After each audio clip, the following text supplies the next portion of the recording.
세상에는 많은 예식들이 있습니다. 교회에도 깊은 영적인 의미를 가진 몇 가지 예식들이 있습니다. 천주교회에는 7가지 성사, 성례전이 있어요.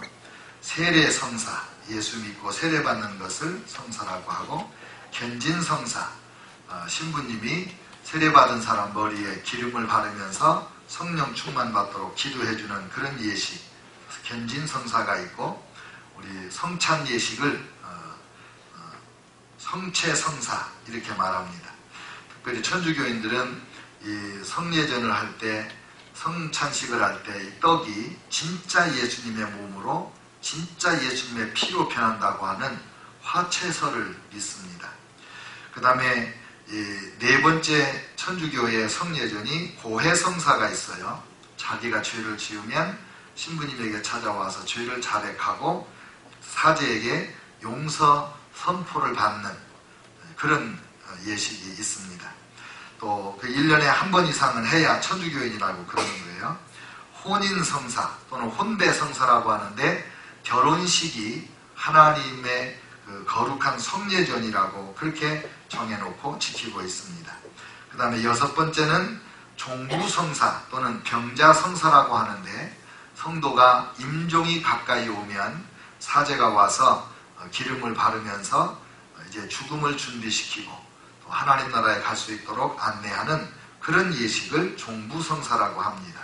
그리고 이제 신부님을 기름 부어서 세우는 안수식인데, 이걸 성품성사, 이렇게 7가지 성례전이 있고, 이 7 성례전에 참여하는 것으로 신앙생활을 하고 은혜생활을 하는 것이 천주교의 가르침입니다. 근데 우리 교회에서는 세례식하고 성찬식만 성례전이다. 그리고 나머지 5가지는 교회 생활에서 중요한 예식이긴 하지만 성례전이라고 그렇게 보지는 않습니다. 실제로 우리 천주교회에서 말하는 견진성사는 교회에서 목사님이 안수기도해서 성령 세례받게 하는 그런 것과 같은 거기 때문에 우리 교회에도 견진성사가 시행되고 있다고 보겠습니다. 다만 오직 그거를 세례식이나 성찬식 같이 높이지는 않는다는 거지요. 고해성사는 천주교는 이 교황과 추기경과 대주교, 주교, 신부 이런 분들이 죄를 용서할 수 있는 권세가 있다고 믿고 그분들에게 가서 죄를 자백해야 죄 용서를 선언을 받을 수가 있다고 그렇게 믿고 실행을 하지만, 우리 성경적으로 또 우리 개신교회에서는 하나님 앞에 죄를 직접 자백하고 용서를 받는 그런 신앙생활을 가르칩니다. 죄를 지었을 때 죄 용서받기 위하여 신부님 찾아갈 필요가 없고 어디에나 계시는 성령님 앞에, 주님 앞에 죄를 자백해서 용서받도록 하는 거지요.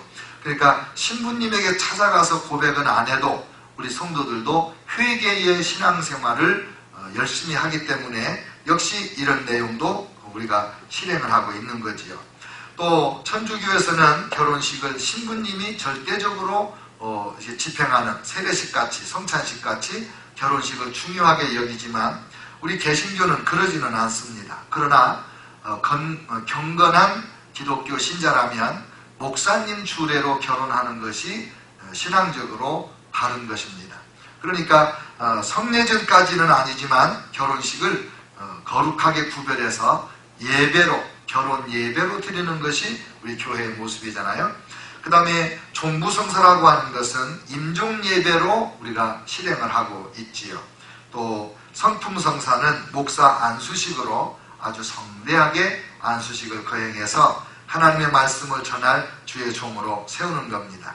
이 5가지도 우리 교회가 천주교와 같이 중요하게 여기고 시행하는 건 틀림없지만은 세례식과 성찬식, 예수님께서 직접 제정하신 예식만큼 그렇게 높이지는 않고 있다. 그러나 이 모든 것이 신앙생활에 있어 중요하고, 이 모든 그 예식을 통해서 하나님의 은혜를 우리 성도들이 받아서 매일매일의 삶을, 또 일생의 과정에서 하나님의 은혜를 받으며 사는 그런 예식을 우리가 거행을 하고 있습니다.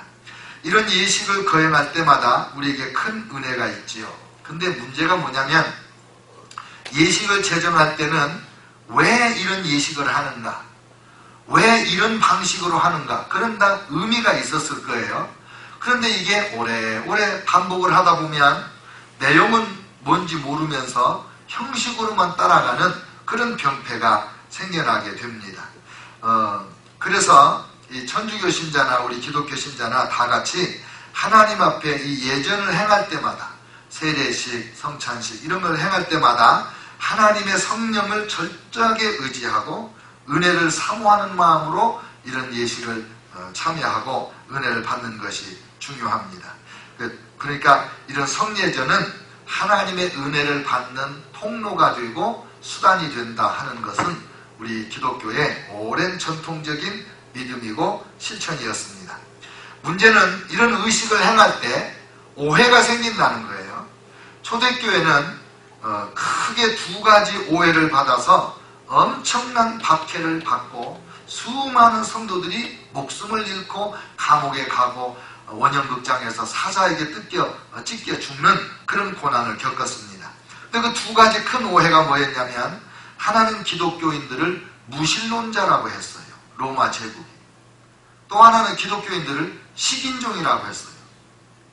말도 안 되는 거죠. 그런데 그렇게 로마 제국이 기독교 신자들을 오해해서 그 엄청난 피비린내 나는 박해가 있었단 말이죠. 왜 무신론이라고 했냐? 로마 제국은 황제를 쿠리오스, 그 헬란 말로 주님 이런 말이에요.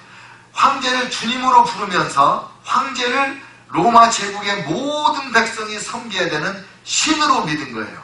근데 우리 기독교 신자들은 오직 예수님께만 주님이라고 하고 예수님 외에는 주님이 없는 거예요. 그러니까 신이라고 믿는 황제를 주님으로 믿지 않으니까 여러분들이 무신론이구나 이렇게 오해를 받아서 박해를 당했고, 두 번째 식인종이라고 하는 것은 오늘 우리가 거행하려고 하는 이 성찬식 때문에 그렇습니다. 박해를 받으니까 은밀한 중에 숨어서 성찬식을 하고 또 식사를 겸해서 하니까 이제 저녁 시간에 많이 하고 이랬는데, 이 남들이 엿들어 보니까는 이 성찬식을 할 때 그런 말을 하잖아요. 이 떡을 받아 먹으라. 이 떡은 너희 죄를 위하여 찢긴 나의 살이다. 이 잔을 받아 마셔라. 이 잔은 너희 죄를 위하여 흘린 나의 피, 곧 언약의 피니라. 그러니까 살을 나눠주고 피를 나눠주고 하는 소리를 듣고 여러분들이 사람을 잡아서 살을 먹고 피를 마시는구나, 식인종이구나, 그렇게 오해를 받은 거예요. 요즘에는 이렇게까지 오해받는 일은 별로 없겠지만 지금도 이 세례식과 성찬식을 위해서 목숨을 걸어야 되는 성도들이 지구촌 곳곳에 있습니다. 지구촌 곳곳에 이런 고난을 받는 사람들이 있어요. 그럼에도 불구하고 지난 2000년 교회 역사는 이 성찬식을 중단하지 않았어요. 왜요? 이 성찬식이 그렇게 중요하고 성찬식 없이는 절대로 우리가 하나님을 섬기고 살아가는 삶에 안 되기 때문에 성찬식을 거행한 거죠. 성찬을 우리가 종종 하지만은 성찬의 진정한 의미를 알지 못해서 어려움을 겪는 경우가 많습니다. 형식적으로, 그리고 나도 모르는 사이에 영적으로 오히려 성찬식을 통해서 죄를 짓는 경우가 생길 수가 있다는 거죠. 그래서 오늘은 이 성찬 예배에 성찬식의 기원부터 여러분하고 좀 함께 공부하려고 그래요. 에덴 동산에서 아담과 하와가 죄를 지었을 때 깨달은 것은 자기들이 발가벗었다는 것 뿐이었어요. 그래서 나뭇잎으로 얼른 치마를 만들어 입었는데 햇볕이 내려쬐니까 나뭇잎이 말라 비틀어져서 가리나 마나한 형편이 되니까 하나님께서 불쌍히 여기셔서 짐승을 잡아 가죽옷을 해 입히셨습니다. 그 짐승이 피를 흘리고 가죽을 가지고 이제 옷을 입었는데, 그때 피 흘린 그 짐승이 누구냐면 예수 그리스도의 상징인 것입니다. 거기서부터 성찬식이 시작되는 거예요. 우리의 죄를 가려주기 위하여 내 대신 피를 흘린 예수 그리스도. 창세기 3장 15절에 예수님이 하나님이 선언하셨어요. 내가 너로 여자와 원수가 되게 하고 내 후손도 여자의 후손과 원수가 되게 하리니 여자의 후손은 내 머리를 상하게 할 것이요 너는 그의 발꿈치를 상하게 할 것이니라. 이 여자의 후손이 누구냐면 예수 그리스도입니다. 우리는 다 남자 아버지의 자녀지요. 그런데 예수님만은 아버지 없이 여자의 후손으로 태어나셔서 여자의 후손으로 창세기 3장 15절에 예언되었습니다.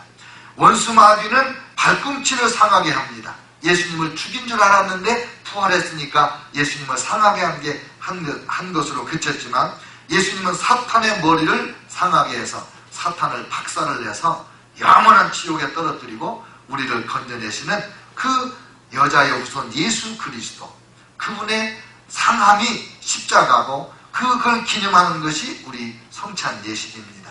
갑자기 생겨난 예식이 아니라는 걸 아시겠지요? 모세는 이스라엘 백성을 이집트에서 탈출시킬 때 마지막 10가지 재앙 중에 마지막이 모든 장자와 짐승 중에 첫 번째 태어난 짐승들을 다 애굽 천지에 다 죽이는 것입니다. 그런데 하나님의 지시로 말미암아서 이스라엘 백성들은 양을 잡아서 그 피를 문설주와 인방에 발라놓고 그 집 안에서 그 양의 고기를 급하게 허리띠를 메고 서서 급하게 먹었습니다. 그랬더니 그 밤에 하나님의 그 사자가 애굽 천지를 다니며 집집마다 다 초상이 나는데 이 피를 보고 그 하나님의 사자가 넘어가서 pass over. 그래서 6월절입니다. 5월달 다음에 6월절이 아니고 이 하나님의 그 징계하시는 사자가 하나님의 백성들을 보호하여 넘어갔다. 그게 6월절입니다. 그 6월절 때 잡아서 피를 바르고 그 고기를 먹었던 그 6월절 어린 양이 누구냐면 바로 우리 주 예수 그리스도이십니다. 그래서 세례 요한이 예수님을 소개할 때 뭐라고 그랬어요? 보라, 세상 죄를 지고 가는 하나님의 어린 양이로다. 그 모세가 백성들을 이끌고 나가서 홍해를 건넌 다음에, 홍해 건너는 걸 세례를 받은 걸로 상징을 해요. 그리고 광야에 가서 40년 동안 이스라엘 백성을 이끌어 가시는데 그렇게 6월절에 구원받고 홍해 건너면서 기적적으로 세례를 받아서 죽었다가 살아난 그런 은혜를 입은 백성들이 자꾸 죄를 짓는 거예요. 그러니까 그 죄를 용서받는 방편으로 모세를 통하여 제사제도를 만들어 주셨습니다. 죄를 속한다 해서 속죄제, 그 다음에 화목제, 죄를 지으면 하나님하고 관계가 나빠지니까 화목하게 하는 화목제, 그 다음에 허물, 알지 못하고 지은 죄도 용서받기 위해서 허물 건자를 써서 속건제, 불에 태워서 바친다고 해서 화제라고 그러고, 이 재물을 가지고 좌우로 흔들어서 드린다고 해서 요제라고 그럽니다. 하나님 앞에 재물을 이렇게 흔들어서 드리는 거예요. 또 어떤 것은 거제라고 해서 이렇게 위아래로 흔들어서 바치는 겁니다. 그러니까 하나님 앞에 드리는 이 재물을 좌우로 흔들고 위아래로 흔들면 여러분 눈에 뭐가 보여요? 십자가가 보여요. 그래서 예수님의 그 십자가가 바로 그 재물이에요. 재물. 죄를 지을 때마다 짐승, 애매한 짐승, 죄 없는 짐승만 자꾸 죽어서 피를 흘리는데 왜? 짐승의 죄로 인간의 죄를 감당할 수가 없지 않습니까? 상징인 것입니다. 장차 예수님이 오셔서 이 요제와 거제를 통해서 십자가에 달려 돌아가실 우리의 제물이신 예수님을 상징하는 짐승 제사 제도를 모세를 통하여 만들어 주시고 그 제사를 집행하여 백성들의 죄를 용서받도록 하고 백성들이 죄짓지 않고 살도록 가르치는 제사장과 레위인들을 세워주셨는데 오늘날 천주교에서는 신부님, 교회에서는 목사님을 하나님의 그 제사장과 레위인으로 세워주셔서 하나님 앞에 거룩하게 살도록 해주시지 않습니까? 그러니까 모세가 세운 이 제사제도, 모세가 경험했던 그 6월절, 그 어린 양, 그 예수 그리스도가 상징적으로 그렇게 나타난 거죠. 하나님의 진노의 심판이 임할 때 저와 여러분이 예수님의 보혈을 이마에 바르고 손에 바르고 온몸을 보혈로 덮어쓰고 있으면 하나님의 진노가 우리를 넘어가는 거예요. 왜? 6월절 어린 양의 피, 예수님의 피가 우리를 덮고 있으면 우리 모든 죄가 사해지고 가려져서 하나님 앞에 거룩한 백성으로 인정받고 하나님의 자녀로 받아들여지고 천국의 상속자가 되는 것입니다. 이사야 선지자는 예수님 탄생 700년 전에 7장 14절에 처녀가 잉태하여 아들을 낳을 것이요 그 이름을 임마누엘이라 하리라 했습니다. 그리고 53장 5절 6절에 가면 그가 찔림은 우리의 허물을 인하며 그가 상함은 우리의 죄악 때문이라. 그가 징계를 받음으로 우리는 평화를 누리고 그가 채찍에 맞음으로 우리가 나음을 받았도다. 우리는 다 양같아서 그릇 행하여 각기 제 길로 갔거늘 여호와께서는 우리 모두의 죄악을 그에게 담당시키셨도다. 이사야 선지자의 그 처녀가 잉태하여 낳을 그 아들 53장에서 말하는 우리 때문에 채찍에 맞고 우리 때문에 상하고 우리 때문에 이렇게 징계를 받은 예수 그리스도 그분이 마침내 십자가에 달려 돌아가실 때 그의 몸은 찢기고 그의 피는 흘리고, 그래서 그 예수님의 피, 예수님의 살을 먹고 마시면서 우리가 하나님의 자녀로 거룩한 삶을 살게 되는 것입니다. 여러분, 예수님께서 십자가에 달리시기 전날 밤에 제자들과 함께 최후의 만찬 자리에서 이 성찬 예식을 제정을 하셨습니다. 이 모든 예언의 말씀을 완성하는 의식입니다. 에덴 동산에서 아담과 하와를 위하여 피 흘렸던 그 짐승으로부터 시작하여 그 숱한 제물로 바쳐졌던 수천 수만 마리의 짐승의 피를 다 이제 마무리하고 완성해서 예수 그리스도의 몸을 찢고 예수 그리스도의 보혈을 흘려서 여러분과 저의 죄를 영원토록 용서하고 정결케 하신 것입니다. 받으라, 이것은 내 몸이니라. 받으라, 이것은 너희 죄를 위하여 흘린 내 언약의 피니라. 이 말씀이 저와 여러분을 오늘 하나님 앞에 있게 했습니다. 예수님께서 십자가에 달려 돌아가시니까 모든 제사가 이제는 의미 없어졌습니다. 더 이상 짐승을 잡아 제물을 드릴 필요가 없어졌습니다. 여러분, 늘 그리워서 사진을 보면서 눈물을 흘리고 I love you 하고 사진에다가 뽀뽀하고 이렇게 하지만은 어느 날 비행기 타고 사랑하는 연인이 내 곁에 왔어요. 연인이 옆에 와서 나와 함께 어깨동무를 하고 끌어안고 그러는데 입술과 입술을 맞대고 뽀뽀를 하는데 뽀뽀하다가 가만히 있어 사진 꺼내가지고 사진에다 뽀뽀. 그럴 사람 어디 있어요? 더 이상 짐승 제사가 필요 없어요. 그래서 예수님께서 예언하신 대로 AD 70년에 예루살렘 성전이 회파됐는데 솔로몬 성전이 무너졌을 때 수룹바벨 성전 재건을 하고 수룹바벨 성전이 형편없이 회파됐을 때 헤롯 성전을 다시 재건하도록 허락하셨던 하나님이 더 이상 성전 건축을 하도록 허락을 하지 않으세요. 그 성전 자리에 이슬람 모스크가 서 있어가지고 지금 현재 예루살렘에 이스라엘 백성들이 성전 지을 모든 걸 준비해놓고 조립만 하면 되는데 그 자리 거기다가 세우지 못하니까 예루살렘 성전 안 지잖아요. 소용없어요. 왜? 예수님이 영단번의 제사, once and for all sacrifice for everybody and forever, 모든 사람을 위하여 한 번으로 영원한 제사를 드려서 더 이상 제사가 필요 없어서 성전 건축 안 하는 거예요. 그리고 우리는 짐승을 잡아 제물 드리는 대신에 우리를 위하여 죽으시고 부활하신 예수님, 살을 찢어 우리에게 주시고 피를 흘려 우리에게 주신 예수님을 이 성찬식을 거행하면서 기억하고 기념하고 하나님께 감사하는 그런 삶을 사는 거지요. 성찬에 참여하면 어떤 은혜를 받는지 아세요?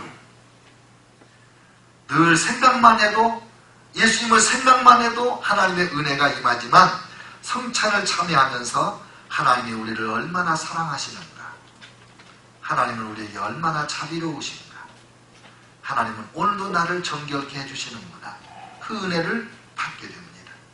예수님의 십자가는 하나님의 사랑의 극치입니다. 우리가 아직 죄인 되었을 때에 그리스도께서 우리를 위하여 죽으심으로 하나님께서 우리에게 대한 자기의 사랑을 확증하셨다 하셨습니다. 로마서 5장 8절입니다. 그 다음에 성찬식을 참여하면서 우리의 용서를 확인합니다. 우리는 끊임없이 죄책감에 시달리고 끊임없이 수치심에 시달립니다. 하나님의 은혜를 입어서 우리의 과거에 지은 모든 죄와 오늘과 내일의 죄까지 다 다 용서받은 걸 알지만 연약한 우리는, 또 배은망덕한 우리는 죄책감에 시달릴 수밖에 없고 수치심에 치를 떨 수밖에 없는 그런 삶을 사는 거죠. 그럴 때마다 성찬식에 참여해서 저렇게 예수님이 몸을 찢고 피 흘려서 내 죄값을 지불하셨는데 내가 왜 더 이상 죄책에 시달리랴? 내가 왜 더 이상 죄로 말미암은 수치심에 시달리며 살으랴? 이렇게 하나님께서 나를 용서하시는구나, 내 죄를 깨끗이 씻으셨구나, 그걸 확인하는 의식이 성찬 예식인 것입니다. 성찬식에 참여하면 하나님이 우리를 치유하시고 우리를 회복해 주십니다.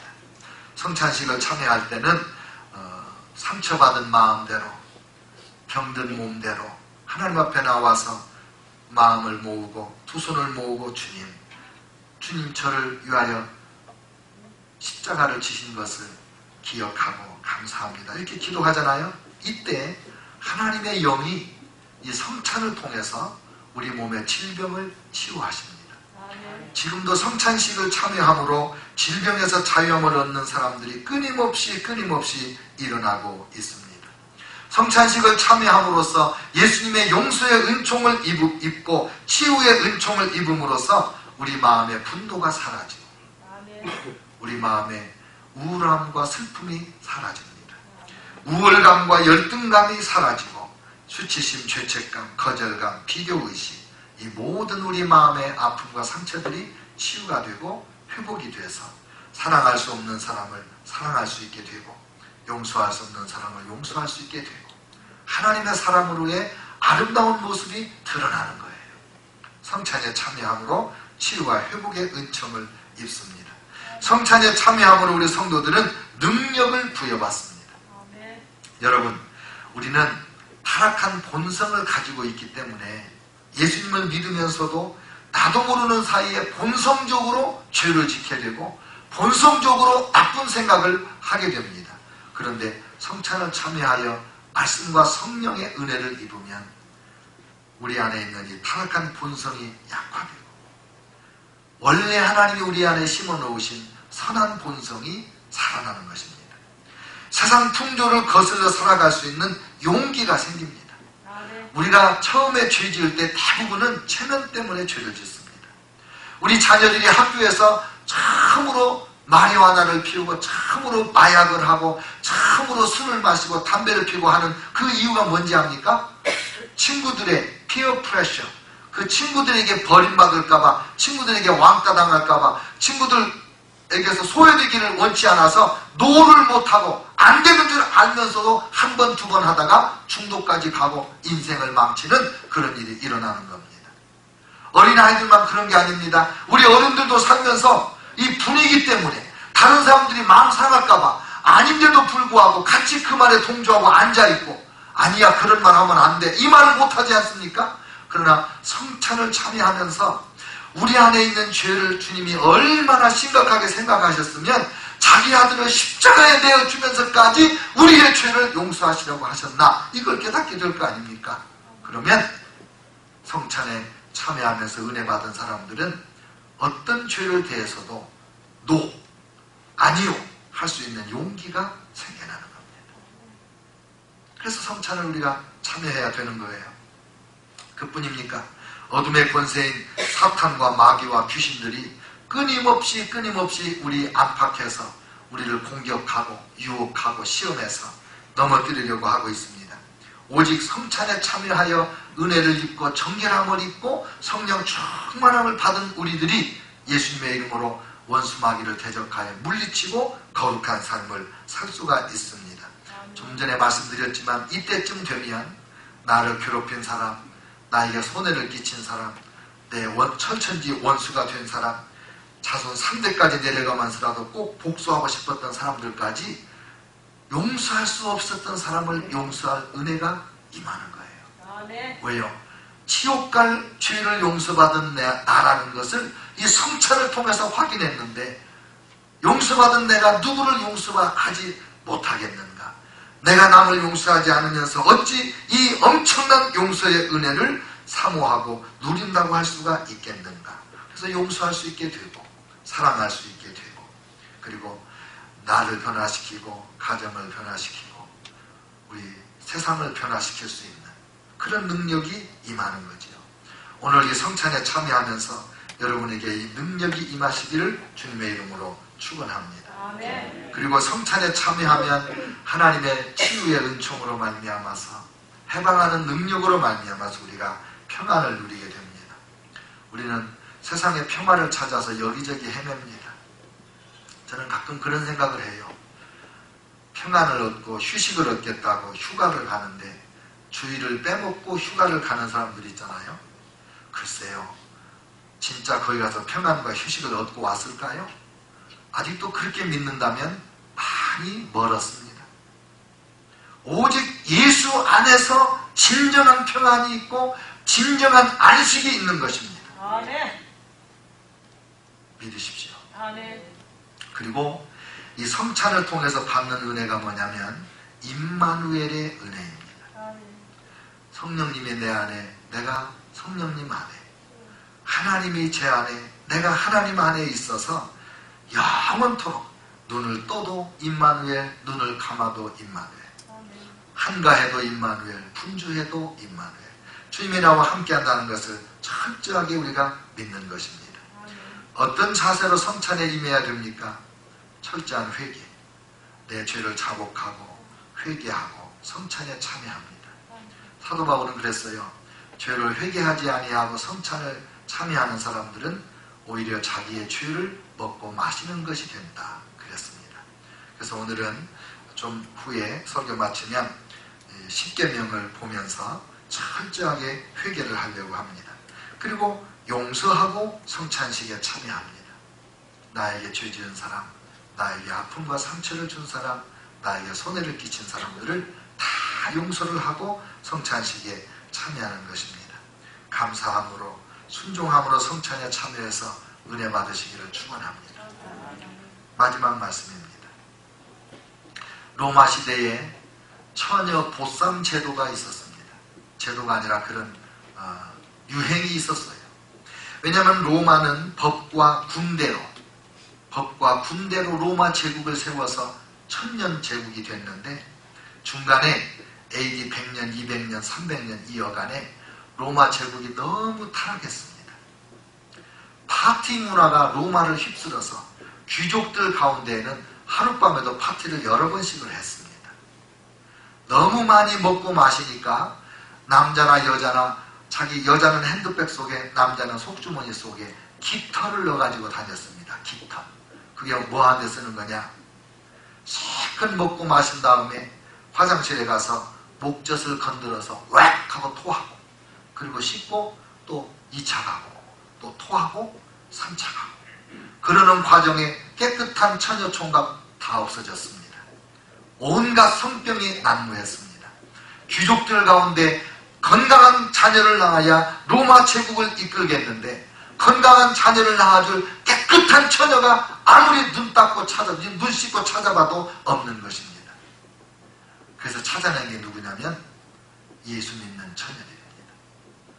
로마 귀족들이 예수 믿는 처녀들을 보쌈을 해서 데려다가 강제로 자기의 며느리를 삼아서 깨끗하고 건강한 이 며느리를 통하여 건강한 자녀를 낳았더니 이 예수 믿는 부인들이 자녀들을 믿음으로 키우고 남편을 믿음으로 주님을 섬기듯이 공경해서 그 가문을 변화시키는 일이 100년이 지나고 200년이 지날 때 로마 제국의 거의 모든 장수들은 그리스도인들이 된 거예요.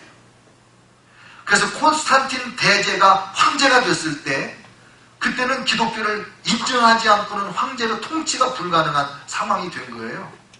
그래서 기독교가 로마의 국교가 된 거예요. 그렇게 타락했던 로마가 거룩하고 정결한 처녀들, 이 성찬식에 참여하면서 내 죄를 날마다 자백하고 세상에 두려운 거 무서운 거 아무것도 없지만 죄를 무서워하고 죄를 두려워하여 멀리 피하고 순결하게 살던 이 그리스도인 처녀 총각을 통해서 로마 제국이 변화되고 멸망의 위기에서 다시 국가의 수명이 연장되는 기적이 일어났습니다. 지금 우리가 사는 세상 희망은 없습니다. 어디를 돌아봐도 기쁜 소식 없습니다. 하여간 덮어두었을 때는 모르겠는데 들춰보면 썩어 있습니다. 들춰보면 그 안에 죄가 있고 사망이 있고 살인이 있고 폭력이 있고 음란이 있고 도둑질이 있고 속임이 있고 온 세상이 썩어서 어쩔 줄 모르는 그런 세상에 우리가 살고 있습니다. 뻔뻔하게 이루 말할 수 없어 인류 역사상 가장 뻔뻔하게 죄를 선이라고 말하고 선택이라고 말하는 그런 세상에 우리가 살고 있습니다. 희망 없습니다. 오직 죄악으로 멸망으로 신성모독으로 달려가는 이 세상 물결을 돌이킬 수 있는 사람은 오직 이 성찬 예식에 참여하여 하나님의 무한한 은혜를 입는 우리들입니다. 그래서 교회가 세상의 희망이고, 그래서 우리 성도들이 세상의 희망입니다. 만약에 우리가 초대교회 시대의 처녀총각같이 거룩한 삶을 사는 성도가 된다면 다시 한번 21세기에 로마가 부흥했던 역사 같은 새 역사가 일어날 것이지만은 우리들이 세상 사람들과 구별되지 않게 구정물인지 막걸리인지 모르게 그렇게 살아간다면 그때는 희망이 전혀 없습니다. 사랑하는 성도 여러분, 누가 헐벗고 굶주린 사람들, 범죄로 감옥에 갇힌 사람들, 고아와 과부들을 돌볼 수가 있겠습니까? 아무 대가 없이 오직 이 성찬의 은혜를 입은 우리가 나가서 그 일하는 것이 아닙니까? 검은 것을 검다고 말하고 흰 것을 희다고 말하는 용기 있는 사람은 오직 이 성찬의 은혜를 입은 우리가 하는 것입니다. 세계 선교의 선봉주자였던 미국이 성경적 진리, 하나님을 경외하는 청교도 신앙 위에 세워진 이 나라가 이렇게 타락할 줄 누가 알았겠습니까? 그러나 이제 다시 한번 이 성찬의 은혜를 입은 우리가 로마에게 일어났던 그 기적을 이 미국에, 그리고 두고 온 우리 조국에 이 기적을 일으키는 주인공이 되시기를 주님의 이름으로 축원합니다. 아멘. 함께 통성으로 기도하겠습니다.